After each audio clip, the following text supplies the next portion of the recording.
Quando meus 3 filhos arrombaram a porta do banheiro no dia do funeral do pai deles, entendi que o sangue do meu sangue seria meu maior tormento. O testamento do meu marido se tornou minha sentença de morte. Mas eles não sabiam que uma velha raposa tem mais astúcia que lobos famintos. Bom dia, meus queridos. Que alegria poder conversar com vocês hoje. Meu nome é Doralice Figueiredo, tenho 73 anos e moro aqui em Santa Maria, no Rio Grande do Sul, uma cidade abençoada com suas belezas naturais e um povo acolhedor. Nasci em outra região, mas faz mais de 15 anos que encontrei meu cantinho aqui no sul, onde o vento minuano sopra forte no inverno e o chimarrão é companheiro de todas as tardes. Hoje em dia, meu maior prazer é assistir filmes de romance com meu marido, o Jerônimo. Casamos há 11 anos quando Deus nos deu essa segunda chance no amor, depois de tudo que passei. Toda sexta-feira é nosso dia especial. Ele prepara um mate bem quentinho, eu faço uns biscoitinhos de polvilho como minha mãe me ensinou, e ficamos ali, abraçadinhos no sofá, vendo aquelas histórias de amor que fazem a gente acreditar que, depois da tempestade, sempre vem a bonança. Começamos essa tradição logo depois que nos conhecemos na igreja.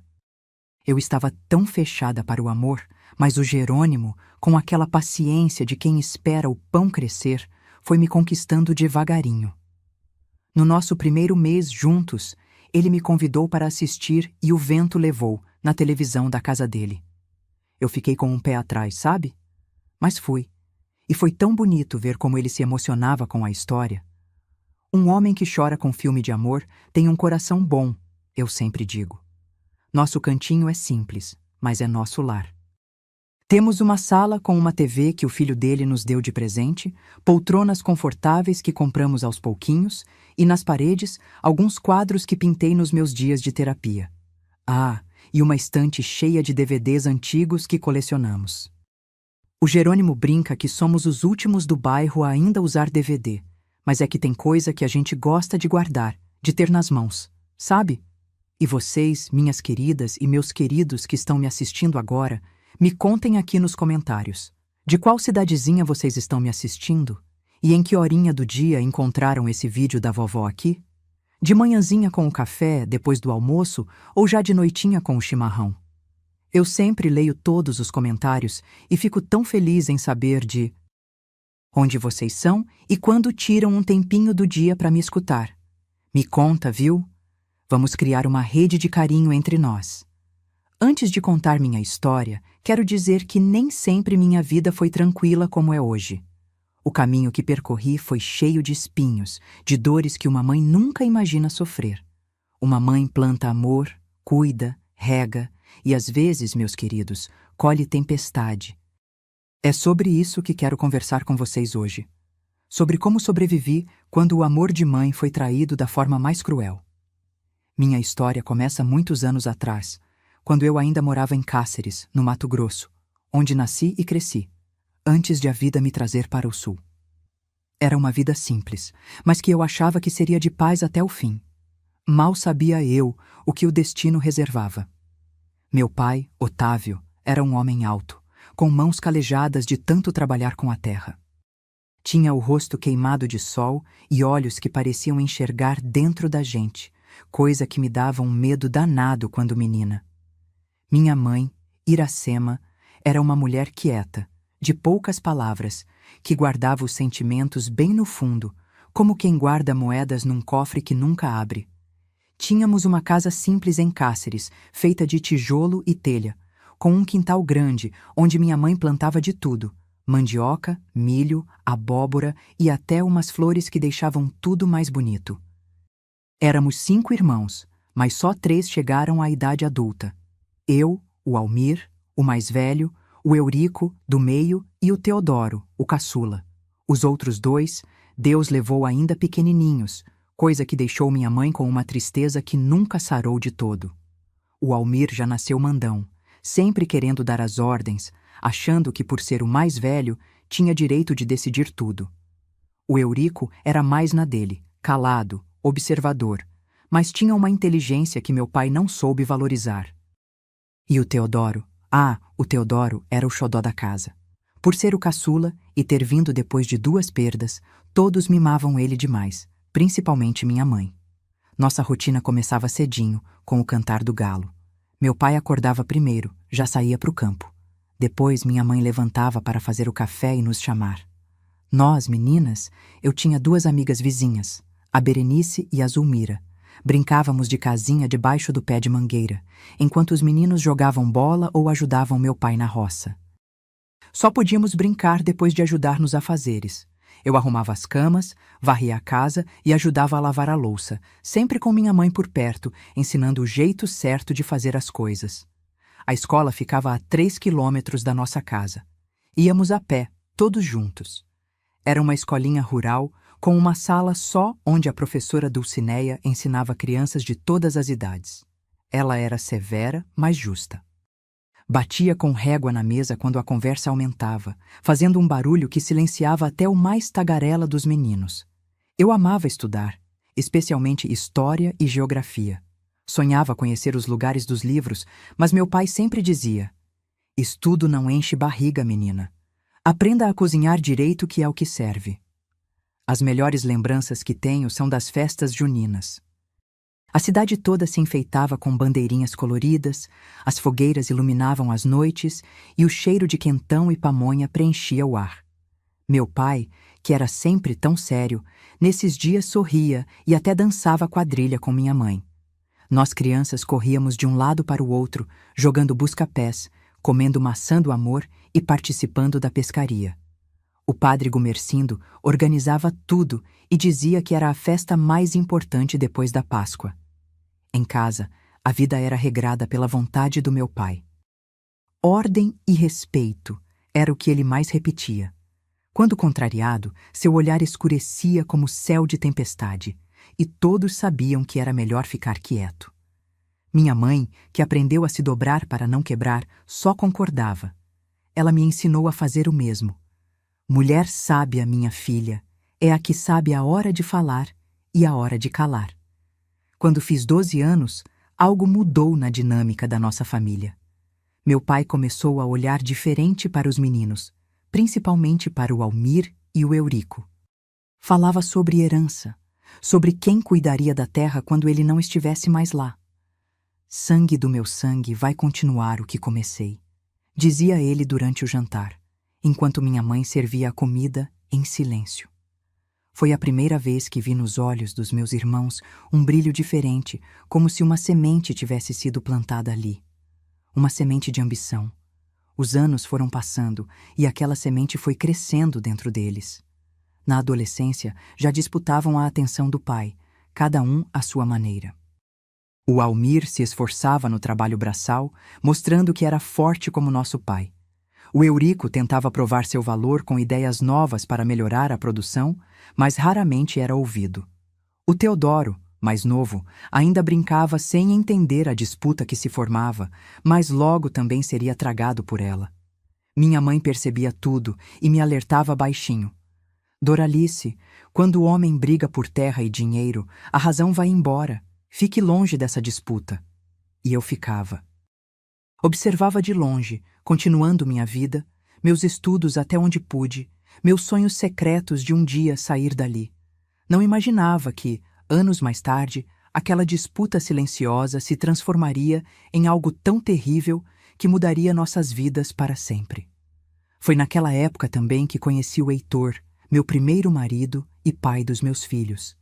Ele era um rapaz da cidade, filho de um comerciante local. Veio entregar umas encomendas em casa e ficou me olhando de um jeito que me fez corar toda. Depois disso, sempre dava um jeito de passar lá em casa. No começo, meu pai não gostava dele, achava que era homem de cidade, sem valor para o trabalho duro. Mas o Heitor era persistente e acabou conquistando não só a mim, mas também meu pai, quando mostrou que, apesar de não ser homem da terra, sabia como os negócios funcionavam. Casamos quando eu tinha 17 anos, idade em que moça já estava ficando para titia naquela época. A festa foi simples, mas bonita. Minha mãe costurou meu vestido com um tecido branco que economizou durante meses para comprar.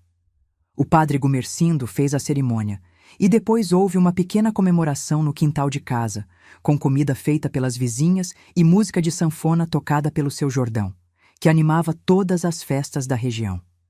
Eu achava que tinha encontrado minha saída, meu novo caminho longe daquela tensão que crescia entre meus irmãos. Achava que teria uma vida diferente, mais leve. Mal sabia que o destino tinha outros planos e que o que aprendi observando a disputa na minha família seria minha única arma anos depois, quando eu precisasse enfrentar meus próprios filhos. Meu casamento com Heitor começou como um sonho. Nos primeiros anos, morávamos numa casinha alugada perto do comércio do pai dele, em Cáceres. Ele trabalhava na loja de secos e molhados, enquanto eu cuidava da casa, e logo dos nossos filhos que começaram a chegar. O Márcio nasceu quando eu tinha 19 anos. Foi um parto difícil, mas quando botaram aquele serzinho no meu colo, senti uma alegria que nunca tinha experimentado. 2 anos depois, veio a Paulina, nossa única menina, delicada como uma flor de ipê. E quando achei que nossa família já estava completa, eis que chega o Tadeu, nosso caçula, 4 anos depois da Paulina. A vida seguia seu curso, nem sempre fácil, mas era uma vida honesta, com amor. Heitor era um bom marido, trabalhador, e tinha planos grandes para a família. Quando o pai dele faleceu, em vez de simplesmente assumir a loja como todos esperavam, Heitor decidiu vender o negócio e investir numa oportunidade que surgiu. Uma propriedade com terras férteis no município vizinho, onde ele queria criar gado e plantar café. Muitos acharam uma loucura, mas meu marido tinha visão. Doralice, ele dizia, nossos filhos precisam de um patrimônio, de um legado. Não quero que dependam de ninguém. Nos mudamos para essa propriedade quando Tadeu tinha apenas 2 anos. Foi uma mudança difícil, deixar a cidade e as facilidades para morar numa fazenda isolada. As crianças estranharam no começo, mas logo se adaptaram. Márcio, com seus 7 anos, já seguia o pai por toda parte, querendo aprender tudo. Paulina, com 5, me ajudava com as plantas, já mostrando um jeito cuidadoso com tudo que era vivo. E o pequeno Tadeu, ainda um bebê, engatinhava pelo terreiro, fazendo a gente ficar de olho o tempo todo. O trabalho era duro, mas a terra respondia bem. Em poucos anos, Heitor transformou aquela propriedade. As primeiras cabeças de gado se multiplicaram, o café começou a dar colheitas boas, e até construímos uma casa maior, com varanda em todo o redor, como sempre sonhei. Parecia que tudo ia dar certo, mas foi aí que percebi as primeiras mudanças nos meninos. Márcio, que sempre foi o mais forte e determinado, começou a mostrar uma ambição que me lembrava meu irmão Almir. Queria saber tudo sobre a fazenda, sobre o dinheiro, sobre os negócios. Heitor ficava todo orgulhoso. Este menino vai longe, tem meu sangue empreendedor. Tadeu, mesmo pequeno, adorava o irmão mais velho e o seguia por toda parte. Já Paulina, minha menininha sensível, parecia cada vez mais retraída, como se sentisse que não havia espaço para ela naquele mundo dominado pelos homens. Quando Márcio fez 15 anos, Heitor o levou para uma viagem a Porto Alegre para conhecer um sistema novo de criação de gado. Voltaram de lá diferentes. O menino mais amadurecido, mais quieto, com um olhar que eu não conhecia. O pai mais satisfeito, como quem finalmente vê a confirmação de algo que esperava. Foi nessa época que ouvi pela primeira vez Heitor dizer algo que me arrepiou. Esta fazenda um dia será dos meninos. Eles que vão levar nosso nome adiante. Lembrei na hora das palavras do meu próprio pai, daquela semente de ambição que vi nascer nos olhos dos meus irmãos. E algo gelou dentro de mim. E a Paulina? Perguntei. Heitor deu de ombros. Mulher casa, muda de nome, vai para outra família. Os meninos é que vão continuar o que construímos. A partir dali, vi a dinâmica da nossa família mudar sutilmente. Heitor passava mais tempo com os meninos, especialmente com Márcio, ensinando sobre a fazenda, os negócios, o dinheiro. Tadeu, mesmo mais novo, era incluído nesses momentos. Paulina e eu ficávamos cada vez mais à margem das conversas importantes, das decisões. Às vezes, durante o jantar, os três falavam sobre a fazenda e os planos futuros como se estivessem sozinhos à mesa. Tentei conversar com Heitor várias vezes. Os três são nossos filhos. Todos merecem atenção igual, eu dizia. Ele não discutia, apenas sorria e respondia. Cada um tem seu lugar, Doralice. É a ordem natural das coisas. Aquilo me doía, porque via minha filha murchar como flor sem água, e via nos olhos de Márcio um brilho cada vez mais intenso, uma segurança de quem se sabe herdeiro, escolhido. Foi quando Márcio completou 18 anos que aconteceu a primeira grande briga entre ele e o pai. Nunca soube exatamente o motivo. Os dois tinham ido à cidade para resolver negócios e voltaram em silêncio, um silêncio pesado que parecia encher todos os cantos da casa. À noite, ouvi gritos no escritório. "Você prometeu! Disse que seria assim!" Era a voz de Márcio, alterada como nunca tinha ouvido antes. As coisas mudaram. "Você ainda tem muito a aprender", respondeu Heitor com uma frieza que não combinava com ele. Nos dias seguintes, a tensão entre os dois era tão densa que quase se podia tocar. Tadeu, na época com 13 anos, parecia confuso, dividido entre a admiração pelo irmão e o respeito pelo pai. Paulina, com seus 17, se fechou ainda mais. E eu, no meio daquilo tudo, tentava manter a paz, fazer com que voltássemos a ser a família de antes. Mas algo tinha quebrado. Márcio começou a sair mais, a voltar tarde, às vezes com cheiro de cachaça. Heitor alternava entre explosões de raiva e um silêncio pesado. Numa dessas noites, quando consegui ficar a sós com meu marido, tentei entender o que estava acontecendo. Foi então que ele me contou. Márcio descobriu sobre o testamento, sobre como pretendo dividir tudo. Meu coração gelou. "E como pretende, Heitor?" A resposta dele mudou tudo. "A fazenda ficará para os três, mas Márcio será o administrador. Ele terá poder sobre tudo, inclusive sobre a parte dos irmãos. É a única forma de garantir que o que construí não se desfaça." Não acreditei no que estava ouvindo. "Por que Márcio? Por que não deixar iguais?" "Porque ele é o mais velho, o mais forte, é quem tem pulso para comandar", respondeu como se fosse óbvio. Naquela noite não consegui dormir. Via diante de mim a repetição da história da minha própria família, o mesmo erro, a mesma semente de discórdia sendo plantada, agora pelo meu próprio marido.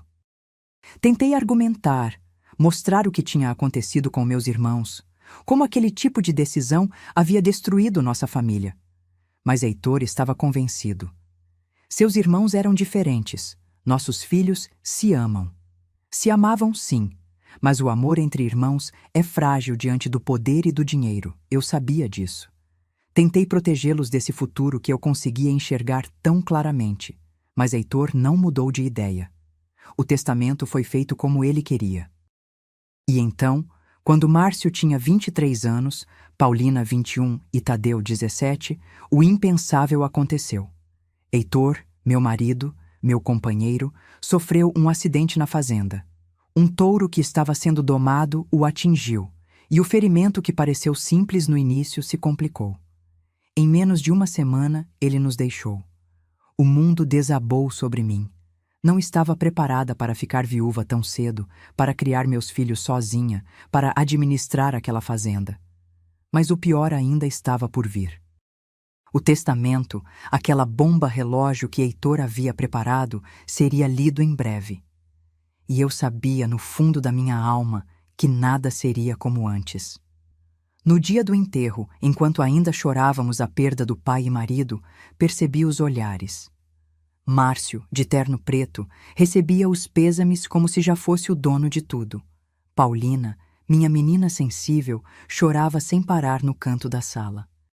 E Tadeu, confuso entre a dor da perda e a insegurança do futuro, olhava de um para o outro, como quem tenta entender seu lugar naquela nova realidade. Eu queria protegê-los, queria dizer que estaríamos bem, que continuaríamos unidos como família, mas a sombra daquele testamento pairava sobre nós, e eu sentia que o pior ainda estava por vir. Como eu poderia imaginar que, depois de enterrar meu marido, eu ainda teria que enfrentar uma batalha muito maior contra meus próprios filhos? A cerimônia de leitura do testamento aconteceu 3 dias depois do enterro, na biblioteca da fazenda. O advogado, Dr. Serafim, um homem franzino com óculos de lentes grossas, estava visivelmente desconfortável. Éramos eu e meus 3 filhos, sentados em frente à mesa de mogno, onde meu marido tantas vezes tinha trabalhado nas contas da fazenda. O silêncio era pesado, quebrado apenas pelo som do papel sendo desdobrado pelo advogado. Por decisão do falecido Heitor Figueiredo, começou ele pigarreando, a fazenda Santa Clara e todos os seus pertences, incluindo a casa-sede, o gado, as plantações e maquinários, bem como todas as contas bancárias em nome do falecido, serão divididos da seguinte maneira. Fez uma pausa, como quem reluta em continuar. 20% para a senhora Doralice Figueiredo, minha amada esposa, para que viva com conforto pelo resto de seus dias. Olhei para o chão, sentindo o peso daquelas palavras. Apenas 20%. Eu, que tinha sido parceira de Heitor em tudo, que tinha trabalhado lado a lado com ele para construir aquele patrimônio, recebia apenas uma fração. Mas o pior estava por vir. Os 80% restantes, continuou o Dr. Serafim, serão divididos igualmente entre meus 3 filhos, Márcio, Paulina e Tadeu Figueiredo, com a condição de que a administração geral de toda a propriedade e negócios fique exclusivamente sob a responsabilidade de meu filho primogênito, Márcio Figueiredo, que deterá poder decisório final sobre qualquer assunto relativo aos bens da família, incluindo a venda de qualquer parte da propriedade ou dos bens, até que todos os herdeiros completem 30 anos de idade. O Dr. Serafim limpou os óculos, visivelmente constrangido, e continuou. Ao completarem 30 anos, cada filho poderá solicitar sua parte em dinheiro, caso queira se desligar dos negócios da família, sendo que o valor será calculado pelo administrador designado, meu filho Márcio. Ergui meus olhos e vi o sorriso contido no rosto de Márcio. Paulina estava pálida como cera. E Tadeu, meu caçula, tinha os punhos cerrados sobre os joelhos. Ninguém disse uma palavra enquanto o advogado terminava de ler as disposições menores sobre alguns bens específicos e lembranças de família. Quando o Dr. Serafim finalmente guardou os papéis em sua pasta, Paulina foi a primeira a se levantar. Saiu da biblioteca sem dizer nada, com os olhos marejados. Tadeu a seguiu, lançando um olhar de desafio para o irmão mais velho. Márcio permaneceu sentado, agora com um sorriso aberto no rosto. Era o sorriso de quem tinha conseguido exatamente o que queria. Aquela noite foi a mais silenciosa que já vivemos na fazenda. Cada um se recolheu ao seu quarto, digerindo o que tinha acontecido. Eu não consegui dormir, pensando em como Heitor pôde ser tão injusto, tão cego. Repeti para mim mesma as palavras dele. Seus irmãos eram diferentes. Nossos filhos se amam. Como ele estava enganado. Na manhã seguinte, Márcio já estava de pé antes do nascer do sol. Vi da janela do meu quarto quando ele saiu para inspecionar a propriedade. Agora, sua propriedade. Como quem faz um inventário de um tesouro recém-adquirido. Ao meio-dia, reuniu os funcionários no terreiro e anunciou que agora ele estava no comando e que haveria mudanças. O almoço foi tenso. Paulina mal tocou na comida. Tadeu comeu em silêncio, olhando fixamente para o prato. E Márcio? Márcio estava falante, entusiasmado com os planos que tinha para expandir o negócio do café, aumentar o rebanho, modernizar a irrigação. Falava como se estivesse sozinho à mesa. E a parte da mamãe? E a nossa parte? Perguntou Tadeu de repente, interrompendo o monólogo do irmão. Márcio sorriu, aquele sorriso que eu já estava aprendendo a temer. Tudo a seu tempo, irmãozinho. Por enquanto, vamos focar em fazer este lugar crescer. Quanto mais lucro tivermos, melhor para todos, não é? E se a gente quiser a nossa parte agora? Insistiu Tadeu. O sorriso de Márcio desapareceu. Você ouviu o testamento. Eu administro tudo até vocês completarem 30 anos. E mesmo depois, sou eu quem decide o valor. Papai sabia o que estava fazendo. Ele confiava em mim para manter o patrimônio dele intacto. Ele confiava em você para ser justo com seus irmãos. Intervim, sentindo a tensão crescer. Márcio virou-se para mim com um olhar que nunca esquecerei. Era frio, calculista. Mamãe, com todo respeito, isso não é assunto seu. O testamento é bem claro sobre os seus 20%. O resto é entre nós, os herdeiros principais. Foi como uma bofetada. Paulina arfou. Tadeu bateu com o punho na mesa. Mas antes que pudessem reagir mais, Márcio se levantou. Agora, se me dão licença, tenho negócios a tratar na cidade. Começando de hoje, todas as contas da fazenda serão transferidas para o meu nome. E vou precisar de um inventário completo de todos os gastos dos últimos 6 meses. Precisamos cortar despesas desnecessárias. Nos dias que se seguiram, a verdadeira natureza de Márcio foi se revelando. Primeiro, reduziu o salário dos funcionários mais antigos, aqueles que eram leais a seu pai. Depois, cortou o acesso direto que eu tinha às contas da fazenda. Para simplificar a administração, ele disse. Em seguida, começou a questionar cada centavo que eu ou meus outros filhos gastávamos. Um mês após a morte de Heitor, Paulina anunciou que estava indo embora. Tinha conseguido um emprego como professora em uma escola na cidade. Não aguento mais viver sob as regras do Márcio, ela me disse, chorando. Ele olha para mim como se eu fosse uma despesa, não sua irmã. Tentei convencê-la a ficar, mas no fundo sabia que era melhor para ela se afastar daquela situação. Márcio não se opôs à partida dela. Pelo contrário, parecia aliviado. Uma boca a menos para alimentar, comentou quando soube que ela tinha alugado um pequeno apartamento na cidade. Com a saída de Paulina, a dinâmica na fazenda ficou ainda mais tensa. Tadeu, que sempre fora o mais calado, começou a enfrentar o irmão mais velho. As discussões se tornavam cada vez mais acaloradas, especialmente quando Márcio negava dinheiro para projetos que Tadeu queria implementar na fazenda. Você nem me deixa trabalhar direito, gritava Tadeu. Como vou provar meu valor se você controla tudo? Trabalhar? Você chama aquelas suas ideias malucas de trabalho? Gasto desnecessário, isso sim, rebatia Márcio. Eu tentava mediar, mas era ignorada por ambos. Márcio havia estabelecido claramente que minha opinião não tinha valor para ele. Comecei a entender que aqueles não eram mais os meninos que eu tinha criado. A ganância havia transformado Márcio em um tirano, e o ressentimento estava consumindo Tadeu. 3 meses após a morte de Heitor, as coisas chegaram ao ponto que eu tanto temia. Era uma noite de domingo. Tínhamos acabado de jantar. Eu, Márcio e Tadeu, em um silêncio que já se tornara habitual.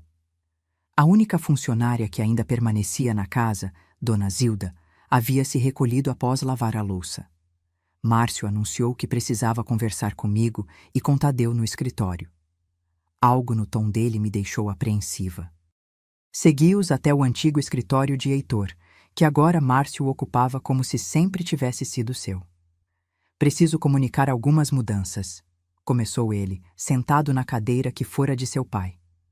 A situação financeira da fazenda não está tão boa quanto papai nos fez acreditar. Temos dívidas e precisamos economizar mais. Que dívidas? Questionou Tadeu. Papai sempre foi cuidadoso com as finanças. Você não entende de negócios, Tadeu, rebateu Márcio com desdém. Há coisas que papai escondia de vocês para não preocupar, mas agora eu estou no comando e preciso ser realista. Então, ele olhou diretamente para mim. Mamãe, a partir do mês que vem, vou reduzir sua mesada. Os 20% que papai deixou para você não significam que você tem direito a 20% do lucro mensal. Significa que, no total, ao longo do tempo, você terá recebido 20% do valor da fazenda. Fiquei sem palavras. Aquilo não era apenas injusto, era cruel. Heitor nunca tinha pretendido que eu vivesse com menos do que sempre tivemos. Você não pode fazer isso, disse Tadeu, levantando-se. Isso é roubar da própria mãe.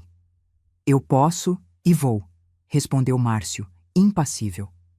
O testamento me dá esse direito. E tem mais. Vou vender o carro que mamãe usa. Não faz sentido gastar com manutenção e combustível quando ela mal sai da fazenda. Foi então que Tadeu explodiu. Avançou sobre o irmão, agarrando-o pela camisa. Seu miserável, papai confiou em você. E olha o que você está fazendo. Márcio não recuou. Empurrou Tadeu com força, fazendo-o bater contra a estante de livros. Não me toque, seu idiota. Eu estou fazendo o que precisa ser feito. Esta fazenda é minha responsabilidade agora. Os dois começaram a lutar ali mesmo, derrubando papéis, quebrando um abajur. Tentei separá-los, gritando para que parassem. Foi quando senti um empurrão forte, não sei se de Márcio ou de Tadeu, que me fez perder o equilíbrio. Caí, batendo a cabeça na quina da mesa. Tudo ficou escuro por alguns instantes. Quando voltei a mim, os dois tinham parado de brigar e me olhavam, assustados. Senti algo quente escorrendo pelo meu rosto.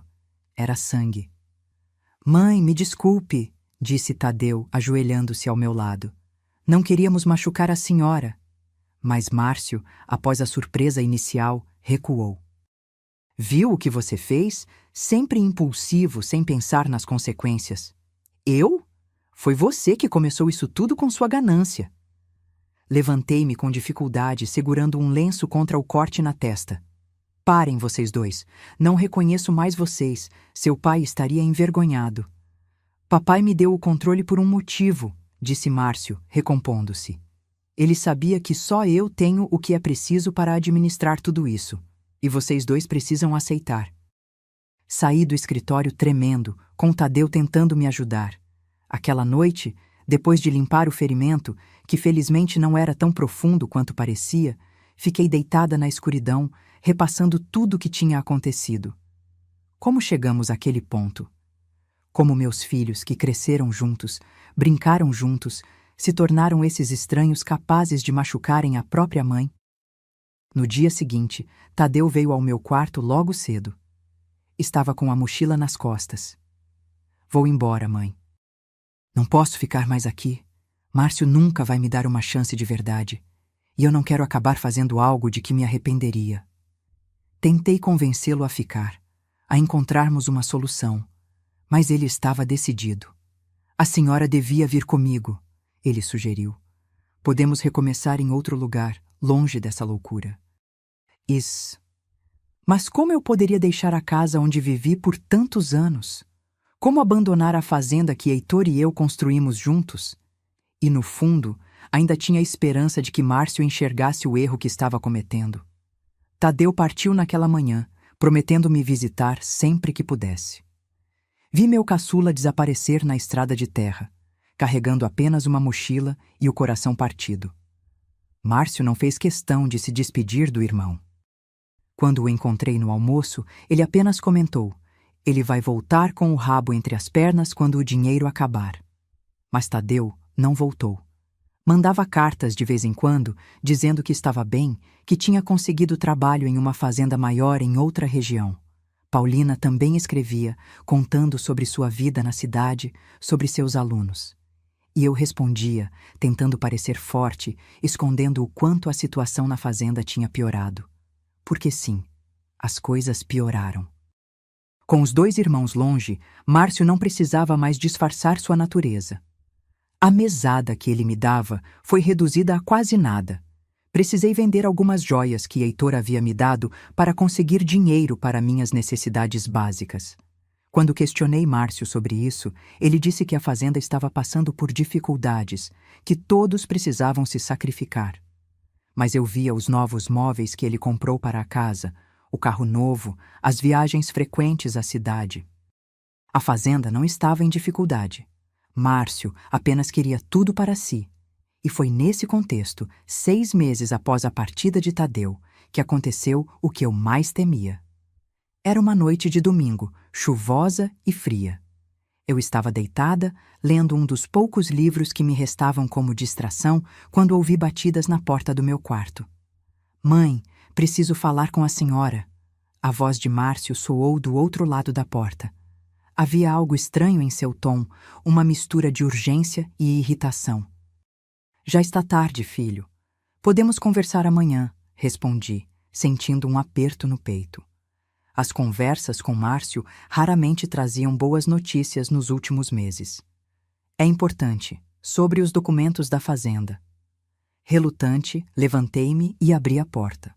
Márcio estava ali, com uma pasta na mão e um cheiro forte de cachaça no hálito. Seus olhos estavam avermelhados e percebi que tinha bebido mais do que de costume. Precisamos da sua assinatura, disse ele, entrando no quarto sem ser convidado. Abriu a pasta sobre minha cama, espalhando alguns papéis. É para um empréstimo. Vamos expandir a plantação de café. A essa hora da noite, Márcio? Isso não pode esperar até amanhã? Não. O banco precisa desses papéis logo cedo. Estendeu-me uma caneta. Assine aqui e aqui. Peguei os documentos e comecei a ler. Era um contrato de hipoteca, colocando a fazenda como garantia para um empréstimo alto, muito alto. Isso é muito dinheiro, filho. Tem certeza que é necessário? Seu rosto endureceu. A senhora agora entende de negócios? Papai nunca achou que a senhora devesse se meter nisso, e estava certo. Seu pai sempre discutia as decisões importantes comigo. Rebati, sentindo a mágoa e a raiva crescerem. E não assino nada sem entender direito. Quanto desse dinheiro é para a fazenda e quanto é para suas extravagâncias na cidade? Foi como acender um fósforo perto de gasolina. Márcio arrancou os papéis da minha mão. Não preciso da sua permissão. O testamento me dá o controle. O testamento não te dá o direito de hipotecar a fazenda inteira sem meu consentimento. Eu ainda tenho 20% de tudo isso, respondi, tentando manter a calma, embora meu coração batesse acelerado. Márcio me encarou, seus olhos faiscando de raiva. Nunca o tinha visto tão fora de si. A senhora está me atrapalhando, sempre me atrapalhando. Acha que não vejo como olha para mim? Como se eu fosse um monstro. Eu sou o único que mantém essa fazenda de pé. Dei um passo para trás, assustada com sua intensidade. Márcio, você está bêbado. Vá dormir, conversamos amanhã. Foi quando ele agarrou meu braço com força, me puxando. A senhora vai assinar agora. Cansei de ser tratado como criança na minha própria casa. Tentei me soltar, mas seu aperto era como ferro. Me solte! Você está me machucando! Assina! Ele praticamente gritava agora, sacudindo os papéis na minha frente. Com um movimento brusco, consegui me desvencilhar, mas tropecei e caí sentada na cama. Márcio avançou, parecendo ainda maior em sua fúria. Naquele momento, tive medo. Verdadeiro medo do meu próprio filho. Vou tomar um banho, disse, tentando ganhar tempo. Depois conversamos com mais calma. Para minha surpresa, ele recuou um pouco. Ótimo, vá, mas não demore. Tenho outros compromissos ainda hoje. Peguei meu hobby e me dirigi ao banheiro anexo ao meu quarto. Tranquei a porta, tremendo. O que tinha acontecido com meu filho? Como chegamos a esse ponto? Abri a torneira da banheira, deixando a água correr enquanto tentava organizar meus pensamentos. Foi quando ouvi. Primeiro, uma conversa baixa no meu quarto. Depois, passos, mais de uma pessoa. Aproximei-me da porta do banheiro silenciosamente e ouvi a voz de Márcio. Ela está demorando de propósito. Está ficando cada vez mais difícil lidar com ela. Outra voz respondeu, e reconheci meus outros 2 filhos. Eles tinham voltado? Como? Por quê? Vocês têm certeza disso? Era a voz de Paulina, hesitante. Parece tão... É a única saída, interrompeu Márcio. Ela não vai assinar os papéis, e sem esse empréstimo perdemos tudo. Mas isso não é certo, disse Tadeu. Sua voz soava diferente, mais dura. Ela é nossa mãe. E o que você sugere? Deixar que ela arruine tudo que papai construiu com essa teimosia? Os credores estão batendo na porta, Tadeu. A fazenda está afundando em dívidas que ela nem sabe que existem. Houve um silêncio pesado e então Tadeu falou novamente. Tem que haver outro jeito. Não há, respondeu Márcio categórico. Vocês 2 me criticam. Acham que sou ganancioso, mas sou o único que está lutando para manter o legado do nosso pai. E agora que precisamos agir juntos, vocês hesitam? Outro silêncio. Meu coração batia tão forte que temi que pudessem ouvir através da porta. Quanto tempo ela vai ficar nesse banho? Perguntou Paulina, sua voz mais próxima agora. Afastei-me da porta, sentindo-me como se estivesse em um pesadelo. O que estavam planejando? O que queriam fazer comigo? Fechei a torneira, o silêncio repentino parecendo ensurdecedor. Não tinha muito tempo. Olhei ao redor, procurando algo que pudesse usar para me defender, caso precisasse. Havia apenas os itens comuns de um banheiro: toalhas, sabonetes, meu frasco de perfume. De repente, batidas na porta, fortes, insistentes. Mãe, está tudo bem aí dentro? Era Paulina, sua voz forçadamente doce. Sim, querida, só vou tomar um banho rápido. Abre a porta, mãe, precisamos conversar. A voz de Márcio agora, menos paciente. Já vou sair, filho. Só um momento. As batidas se intensificaram. Abre essa porta agora! A voz dele era puro ódio. Então, um estrondo. Estavam forçando a porta. O trinco velho cedeu facilmente e a porta se abriu com violência. Ali estavam meus 3 filhos, emoldurados na entrada do banheiro como uma aparição infernal. Márcio à frente, com os olhos injetados e o rosto contorcido de raiva. Paulina atrás dele, pálida e com os olhos arregalados. E Tadeu, meu caçula, parecendo dividido entre o horror e a resignação. "O que vocês querem?" perguntei, recuando até sentir a banheira nas costas de minhas pernas. "Calma, mãe", disse Tadeu, dando um passo à frente. "Nós só queremos conversar." "Conversar? Arrombando a porta do banheiro?" "A senhora estava demorando demais", respondeu Márcio, avançando.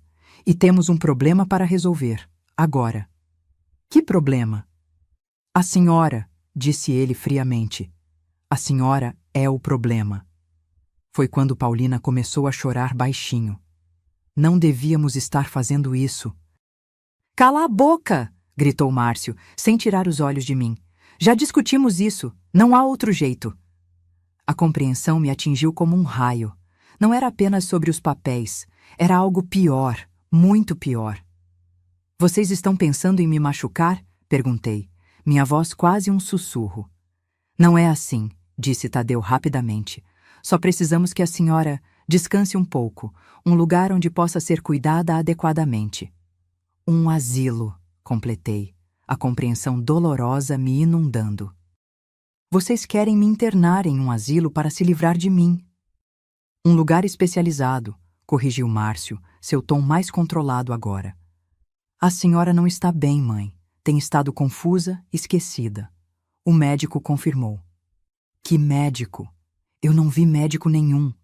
O doutor Arlindo esteve aqui semana passada. A senhora não lembra? Viu só?" Ele se virou para os irmãos. "É exatamente o que eu disse. Era mentira. Pura mentira. Não tinha visto médico nenhum." Mas percebi o plano macabro. Queriam me declarar incapaz, assumir meus 20% da fazenda e me afastar de tudo.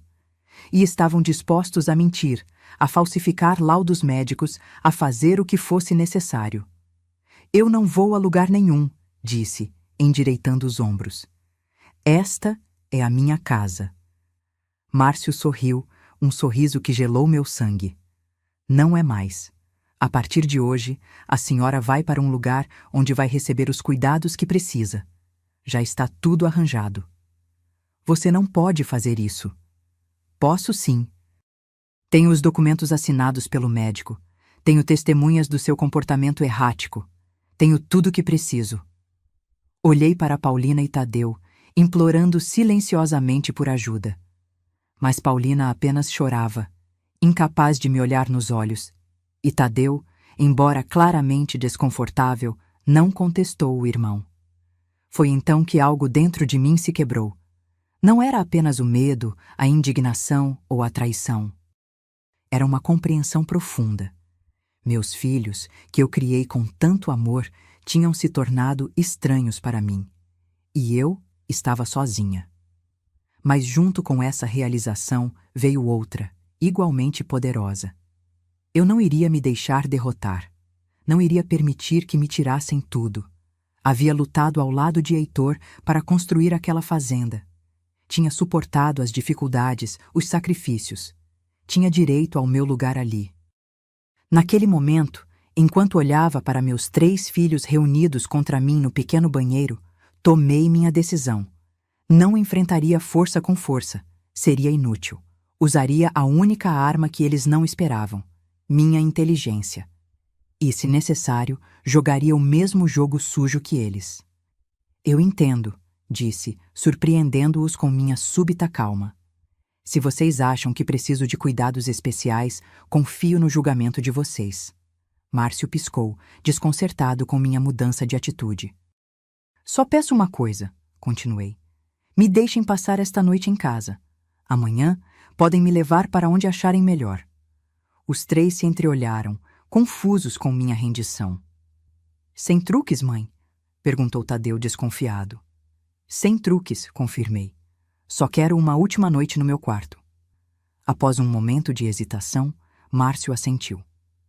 Tudo bem, mas não pense em fugir ou pedir ajuda. Estarei de olho. Saíram do banheiro, deixando-me finalmente sozinha.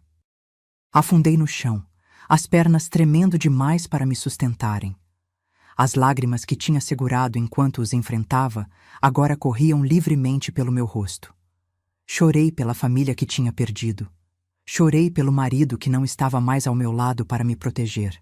Chorei por mim mesma, pela mulher de 42 anos que se via traída por aqueles que mais amava. Mas quando as lágrimas secaram, uma resolução fria tomou seu lugar. Se queriam me declarar confusa e incapaz, eu lhes daria exatamente isso. Mas do meu jeito. Usaria a própria armadilha deles contra eles. Naquela noite, enquanto todos dormiam, fiz um pequeno pacote com objetos pessoais que poderia esconder facilmente. Algumas joias que ainda me restavam, fotos de quando éramos uma família feliz, o relógio de bolso que Heitor me dera no nosso aniversário de casamento. Guardei tudo numa bolsa pequena que poderia manter sempre comigo. E então, esperei. Esperei o amanhecer que traria o início da minha vingança. Quando Márcio veio me buscar na manhã seguinte, acompanhado por um homem que se apresentou como enfermeiro da clínica de repouso, eu já estava pronta. Não apenas com minha pequena bolsa escondida no bolso do vestido, mas também com meu plano. No momento em que o enfermeiro me ofereceu um copo d'água com um comprimido para acalmar, fingi tomar e, segundos depois, simulei um desmaio. A confusão que se seguiu foi o início do meu contra-ataque. Quando acordei, olhei para Márcio com olhos vazios e perguntei: quem é você? O espanto no rosto dele foi a primeira pequena vitória do meu plano, uma semente de dúvida plantada. Se eu realmente estivesse confusa, como poderiam me culpar por qualquer coisa? Como poderiam me forçar a assinar papéis? Como poderiam justificar me trancar em um asilo se eu, para todos os efeitos, já não sabia nem quem eram? Aquele foi o ponto exato em que decidi. Não seria mais a vítima da história. Seria a estrategista que usaria a própria ganância dos meus filhos para destruí-los. Minha nova vida começou naquele momento. Uma vida de atuação constante, onde cada olhar vazio, cada pergunta confusa, cada lapso de memória era cuidadosamente calculado. Uma vida onde eu observava tudo, guardava tudo, mas fingia não compreender nada. O plano inicial dos meus filhos desmoronou diante da minha aparente confusão mental. Como internar uma mãe que mal reconhecia os próprios filhos? O escândalo seria grande demais, mesmo em nossa comunidade pequena. As perguntas seriam inevitáveis. Por que a viúva do respeitado Heitor Figueiredo perdeu a memória tão repentinamente? Deve ser o trauma da perda, explicou o doutor Juvenal, médico da família há anos, quando o chamaram para me examinar. Vi casos assim. A mente se protege, apaga as memórias dolorosas. Márcio não acreditava na minha condição. Nos primeiros dias, me testava constantemente. Mãe, como se chamava o cavalo do pai? Aquele baio que ele tanto gostava? Ou qual o nome da cozinheira que trabalhava aqui quando éramos crianças? Eu sempre respondia com o mesmo olhar perdido, às vezes acertando detalhes insignificantes para tornar a farsa mais convincente, outras vezes errando até mesmo meu próprio sobrenome. Era um jogo exaustivo, mas eu nunca baixava a guarda. Nem mesmo quando estava sozinha em meu quarto, pois aprendi que as paredes tinham ouvidos, literalmente, já que Márcio passou a enviar a jovem Neuza para me fazer companhia, mas na verdade, para me vigiar. Paulina voltou para a cidade após alguns dias, visivelmente perturbada com toda a situação. Não sei o que fazer, Márcio, ouvi ela dizer na varanda. Não posso abandonar meu trabalho, meus alunos, mas deixar a mãe assim. Vá, respondeu ele ríspido. Eu cuido dela. Sempre cuidei de tudo mesmo. Tadeu permaneceu mais tempo, dividido entre a desconfiança da minha condição e a preocupação genuína. Ele passava horas comigo na varanda, contando histórias da infância, tentando despertar minhas memórias. Eu o observava nesses momentos, vendo ainda traços do menino sensível que ele fora, lutando contra o homem duro que estava se tornando. Foi durante uma dessas tardes que dei o primeiro passo do meu plano. Estávamos sozinhos, e Tadeu falava sobre sua nova vida na fazenda onde trabalhava agora. O senhor Quirino é um patrão exigente, mas justo, explicava ele. Diferente. Parou, como se tivesse medo de concluir o pensamento. Olhei para ele com uma lucidez súbita, agarrando seu braço. Tadeu? É você mesmo, meu filho? O espanto no rosto dele foi genuíno. Mãe, a senhora me reconhece? Olhei ao redor como se estivesse confusa e assustada. Onde estou? O que aconteceu? Tadeu segurou minhas mãos emocionado. Está em casa, mãe, na fazenda. A senhora tem estado confusa desde que papai morreu. Balancei a cabeça, fingindo tentar organizar pensamentos dispersos. Seu pai, o enterro, eu lembro, mas depois é tudo névoa. Então, como se uma memória súbita me atingisse, perguntei. E o papel? Aquele papel importante que seu pai deixou para você. Papel? Que papel, mãe? Não sei direito. Algo sobre uma conta. Um dinheiro separado. Seu pai sempre dizia que o caçula precisava de proteção especial. Os olhos de Tadeu se arregalaram. Um dinheiro? Separado para mim? Fingi não entender a pergunta, voltando ao meu estado de confusão. Estou com fome. Tem bolo de fubá? A semente estava plantada. Vi Tadeu se levantar inquieto, olhando para a casa grande como se a visse sob uma nova luz. Naquela noite, ouvi a discussão entre ele e Márcio. Tadeu exigindo saber se havia algum dinheiro ou conta separada que o pai tivesse deixado para ele.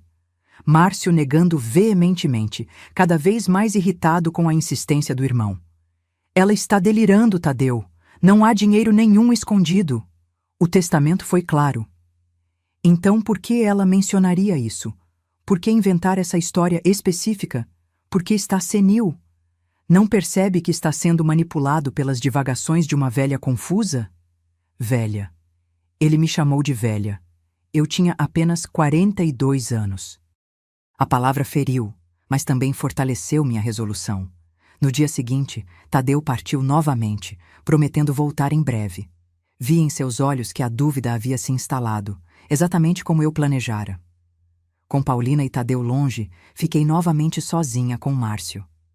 Ele continuava administrando a fazenda com mão de ferro, mas agora tinha um novo problema: uma mãe mentalmente instável que precisava ser cuidada e mantida longe dos olhos da comunidade. Para minha surpresa, foi ele quem contratou Olívia, uma enfermeira prática da cidade, para cuidar de mim durante o dia. Olívia era uma mulher de meia idade, viúva como eu, com um rosto sereno e mãos calejadas de quem conhecia o trabalho duro. Márcio certamente a contratou para me manter controlada e vigiada, mas aquela decisão se tornaria seu maior erro. Olívia era observadora e discreta. No começo, mantive minha farsa com ela também, mas algo em seu olhar compassivo me dizia que ela poderia ser uma aliada. Após 3 semanas, quando tive certeza de que estávamos realmente sozinhas, arrisquei revelar minha verdadeira condição. Dona Olívia. Chamei-a enquanto ela arrumava meu quarto, minha voz clara e firme pela primeira vez em sua presença. Preciso de sua ajuda. Ela se virou, surpresa com minha lucidez repentina. Senhora Doralice? Não estou confusa, nem senil, nem louca, disse em voz baixa, mas decidida. Estou fingindo. E se a senhora quiser saber por quê, sente-se aqui ao meu lado. Contei-lhe tudo. O testamento injusto, a ganância de Márcio, a tentativa de me internar, meu plano de fingir confusão mental para ganhar tempo. Olívia ouviu tudo em silêncio, seu rosto passando da surpresa à compreensão e, finalmente, à indignação. É uma vergonha o que estão fazendo com a senhora, disse ela por fim. Uma mãe que sacrificou tudo pelos filhos. Vai me ajudar? Perguntei, direta. Ela hesitou apenas um instante. Vou. Meu finado marido também sofreu nas mãos de um filho ingrato. Sei como dói. Olívia se tornou meus olhos e ouvidos. Quando Márcio acreditava que ela estava me dando remédios para dormir, na verdade estávamos planejando. Ela me trazia informações da cidade, papéis que conseguia espiar no escritório, conversas que ouvia. Foi através dela que descobri o quanto a situação da fazenda havia piorado sob a administração de Márcio. Ele anda vendendo partes do gado pelas costas, contou-me certa noite. E há rumores de que está negociando a venda de 100 hectares da parte norte da propriedade.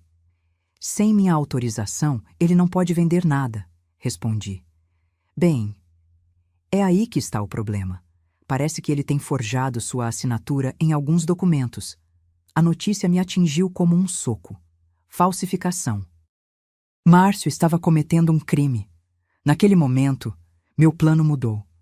Não bastaria mais apenas recuperar meu lugar na fazenda. Precisava reunir provas dos crimes do meu filho. Com a ajuda de Olívia, comecei a documentar tudo. Ela fotografava discretamente os papéis no escritório com uma pequena câmera que comprara na cidade. Gravava conversas suspeitas com um gravador escondido. Coletava recibos descartados, anotava datas e valores. Construíamos pacientemente um caso contra Márcio. Foi quando recebi a primeira carta de Paulina em meses. Estava endereçada a Márcio, mas Olívia a interceptou e trouxe para mim antes que ele a visse. Minha filha escrevia que estava voltando para a fazenda no próximo fim de semana. Tinha se demitido da escola e precisava de um lugar para ficar enquanto procurava novo trabalho. Essa é nossa oportunidade, disse Olívia. Sua filha sempre foi a mais sensível dos três. Se pudermos convencê-la da verdade... O retorno de Paulina foi minha segunda chance de plantar uma semente de discórdia. Márcio não ficou feliz com a notícia, mas não podia impedir a irmã de voltar à casa que, legalmente, era também dela. Quando Paulina chegou, mantive minha farsa de confusão mental. Deixei que ela me abraçasse, me acomodasse na cadeira de balanço, me contasse sobre sua vida na cidade com palavras simples, como quem fala com uma criança. Mas observava cada reação, cada olhar entre ela e Márcio. A tensão era palpável. 3 dias após sua chegada, quando Márcio saiu para resolver negócios na cidade, tive meu momento. Estávamos na varanda, eu, Paulina e Olívia. O sol da tarde dourava as colinas da fazenda e um vento suave balançava as folhas do abacateiro. Que lindo dia, disse Paulina, suspirando. Lembra quando brincávamos ali embaixo daquele abacateiro, mãe? A senhora fazia bonecas de palha para mim. Foi quando apertei sua mão, olhando fixamente em seus olhos. Paulina, minha filha. Não deixe que ele pegue o seu também. O quê? Ela pareceu confusa, olhando para Olívia em busca de explicação. O dinheiro, continuei, minha voz um sussurro urgente. O seu dote. Aquele que seu pai separou para o seu casamento. Está na caixinha azul, no fundo falso da cômoda grande. Paulina empalideceu. Mãe, do que está falando? Que dote? Voltei ao meu estado confuso, como se o momento de lucidez tivesse passado, mas o efeito foi imediato. Naquela mesma noite, enquanto eu fingia dormir, ouvi Paulina remexendo na cômoda antiga do quarto que fora de seus pais. Não havia caixinha azul, nem dote, mas a busca obsessiva dela durou horas. No dia seguinte, Márcio encontrou a cômoda revirada e questionou a irmã. A discussão que se seguiu foi acalorada. Paulina acusando-o de esconder dinheiro que seria dela por direito. Márcio chamando-a de gananciosa e paranoica. A cada dia, a desconfiança entre eles crescia. 2 semanas depois, Tadeu também retornou.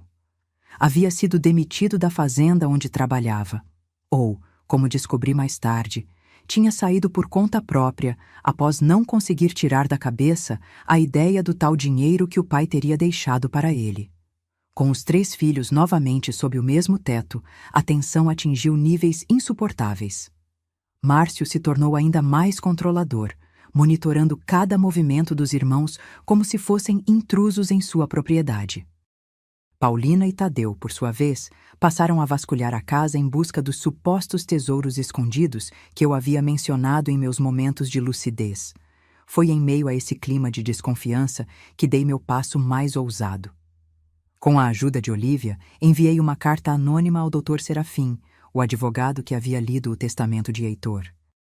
Na carta, escrita como se fosse de um funcionário preocupado da fazenda, mencionava irregularidades nos negócios, venda ilegal de terras e falsificação de documentos. A reação foi mais rápida do que esperava. 2 semanas depois, recebemos a visita do advogado, acompanhado por um oficial de justiça. Márcio os recebeu no escritório, visivelmente nervoso. A reunião durou horas, e quando terminaram, Márcio saiu da sala com o rosto lívido. "O que aconteceu?" perguntou Paulina, que esperava na sala com Tadeu. "Nada que seja da sua conta", respondeu ele, ríspido, subindo as escadas para seu quarto. Mais tarde naquela noite, Olívia me contou o que havia descoberto. O advogado estava investigando denúncias de má administração e possível fraude na venda de terras da fazenda. Documentos estavam sendo auditados. Uma nova audiência seria marcada para revisar a execução do testamento. "É sua chance", disse Olívia, apertando minhas mãos. "Na audiência, a senhora pode revelar que está lúcida, denunciar tudo o que ele fez." "Ainda não", respondi pensativa. "Preciso que eles se destruam primeiro, que cada um revele sua verdadeira natureza."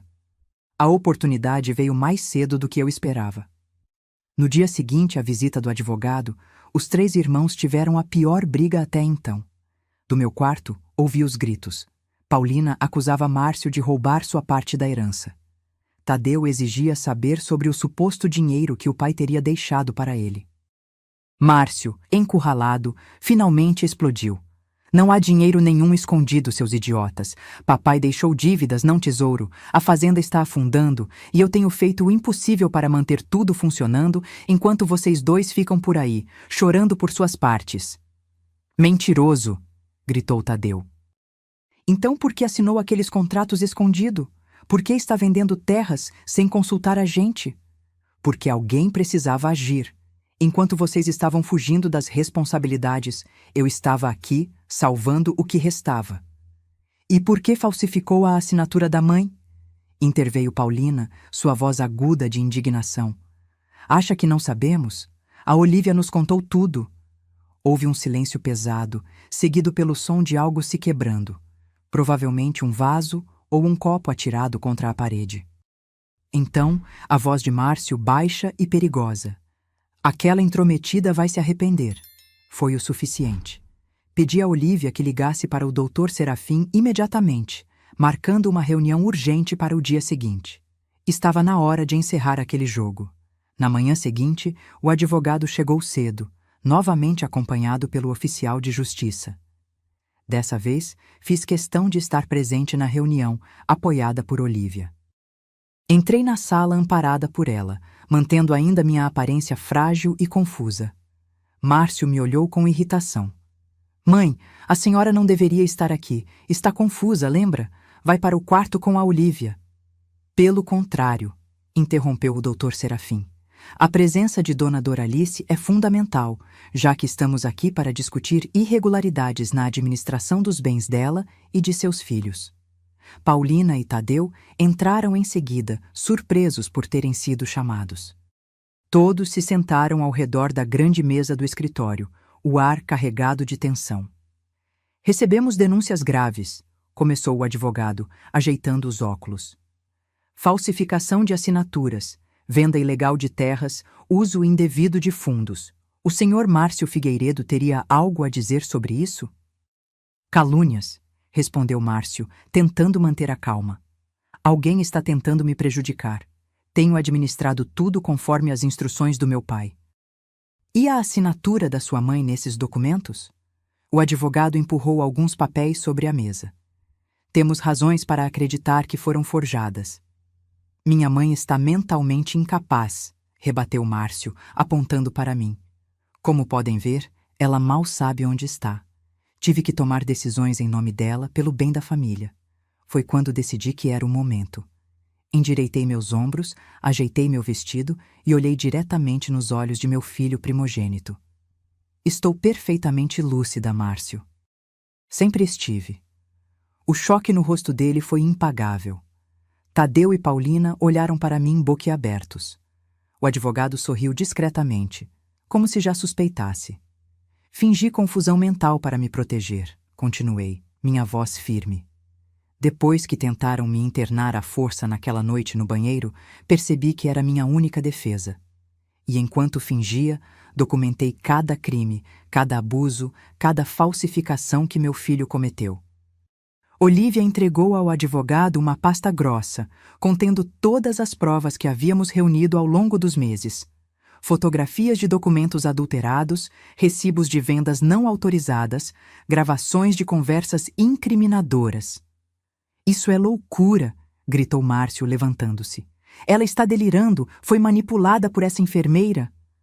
Senhor Figueiredo, sente-se, ordenou o oficial de justiça. Ou serei obrigado a detê-lo. Márcio olhou em volta, desesperado, buscando apoio nos irmãos. Mas Tadeu e Paulina o encaravam com uma mistura de choque e indignação crescente, finalmente compreendendo a extensão de suas ações. Vocês acreditam nela? Márcio apelou para os irmãos. Depois de tudo que fiz para salvar esta fazenda, papai sabia que eu era o único capaz. O testamento do seu pai não lhe dava direito de fraudar documentos, Márcio, disse o advogado, folheando os papéis.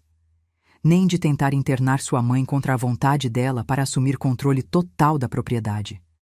Foi então que me levantei, caminhando até meu filho primogênito com uma dignidade que não demonstrava há meses.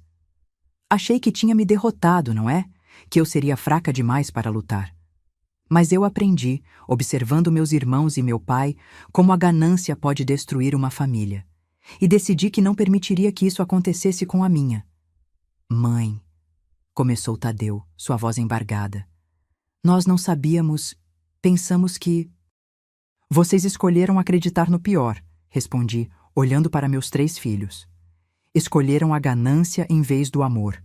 E isso é algo que terão que carregar pelo resto de suas vidas. O processo legal que se seguiu foi longo e doloroso. Márcio enfrentou acusações de falsificação e fraude. O testamento de Heitor foi contestado e parcialmente anulado devido às irregularidades na execução. A fazenda foi colocada sob administração judicial temporária. Paulina e Tadeu, arrependidos e envergonhados por seu papel em toda a situação, tentaram se reconciliar comigo. Mas algumas feridas são profundas demais. Eu os perdoei, mas nunca mais consegui olhar para eles da mesma forma. O laço de confiança havia sido irreparavelmente rompido. 6 meses após aquela reunião decisiva no escritório, tomei a decisão mais difícil da minha vida: vender minha parte na fazenda. Não podia mais viver naquele lugar cheio de memórias dolorosas. Precisava recomeçar, em outro lugar, longe de tudo que me lembrava da traição dos meus filhos. Com minha parte do dinheiro da venda, comprei uma pequena casa em Santa Maria, no Rio Grande do Sul. Por que tão longe? Porque precisava de distância, de um lugar onde ninguém conhecesse minha história, onde pudesse reconstruir minha vida sem a sombra do passado. Foi lá, na minha nova cidade, em um grupo de apoio para pessoas que haviam passado por traumas familiares, que conheci Jerônimo. Um viúvo gentil, que também carregava suas próprias cicatrizes, mas que, como eu, acreditava que a vida merecia uma segunda chance. A vingança não me trouxe alegria. Trouxe justiça, sim, mas também tristeza pela família que perdi. No entanto, foi através dela que encontrei minha libertação e, eventualmente, um novo começo. Aqui em Santa Maria, minha vida ganhou cores novas. Faz 15 anos que deixei aquela fazenda e todo o sofrimento para trás. O dinheiro da venda da minha parte me permitiu comprar esta casinha simples, mas aconchegante, com um jardim pequeno onde planto minhas flores e ervas. Não é luxuosa como a fazenda, mas tem algo muito mais valioso: paz. Nos primeiros anos sozinha, me dediquei a curar as feridas. Participei de grupos de apoio, fiz terapia, conheci pessoas que, como eu, precisavam reconstruir suas vidas depois de traumas familiares. Foi assim que conheci Jerônimo, há 11 anos. Ele também carregava suas dores. Viúvo, tinha perdido a esposa para o câncer e estava tentando reaprender a viver. Nossa aproximação foi lenta, respeitosa. 2 corações machucados que tinham medo de se abrir novamente. Começamos como amigos, nos encontrando nos grupos de apoio, depois em cafés da cidade, compartilhando histórias e silêncios. Até que um dia, assistindo a um filme antigo no pequeno cinema da cidade, ele segurou minha mão. E ali, no escuro da sala, senti que era possível confiar novamente. Casamos numa cerimônia simples, só para nós e alguns poucos amigos. Não precisávamos de festa grande. Nossas vidas já tinham tido espetáculos demais. O que queríamos era a simplicidade dos dias comuns, a beleza das rotinas compartilhadas. Nossa tradição das sextas-feiras começou logo no início do casamento. Jerônimo, que sempre gostou de cinema, sugeriu que escolhêssemos um filme para assistir juntos toda semana. Optamos por romances, histórias de amor que nos lembravam que, mesmo depois de tantas tempestades, ainda é possível encontrar abrigo no coração de alguém. Quanto aos meus filhos, o caminho foi mais difícil. Paulina foi a primeira a me procurar, 2 anos depois da minha mudança. Veio sozinha, hesitante, carregando culpa e arrependimento. Recebemos ela, Jerônimo e eu, e conversamos como adultos. Não foi fácil, mas decidimos tentar reconstruir algum tipo de relacionamento. Hoje ela mora em Porto Alegre, casada, com 2 filhos pequenos que me chamam de vovó. Visitam-nos algumas vezes por ano e, embora ainda haja um certo constrangimento, conseguimos manter uma relação cordial. Tadeu levou mais tempo, mas eventualmente também reapareceu. Trabalha com transporte de cargas, viaja muito. Passa por aqui quando a rota permite. Nossa relação é mais distante, mas respeitosa. Ele nunca se casou, talvez ainda lidando com os fantasmas do passado. Márcio. Bem, Márcio é uma história diferente. Depois do processo judicial, cumpriu um período de liberdade condicional. Perdeu quase tudo que tinha. Soube que agora trabalha como gerente em uma loja de materiais de construção em Cuiabá. Mandou uma carta, anos atrás, pedindo perdão. Respondi dizendo que o perdoava, mas que algumas pontes, uma vez quebradas, não podem ser reconstruídas. Não nos falamos desde então.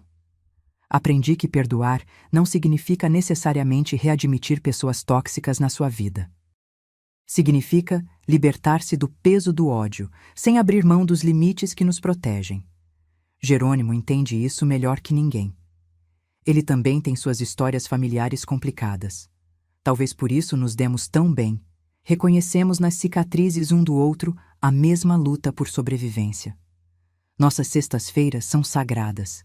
Ele prepara o chimarrão, eu faço biscoitinhos de polvilho e nos sentamos no sofá para assistir nossos filmes românticos.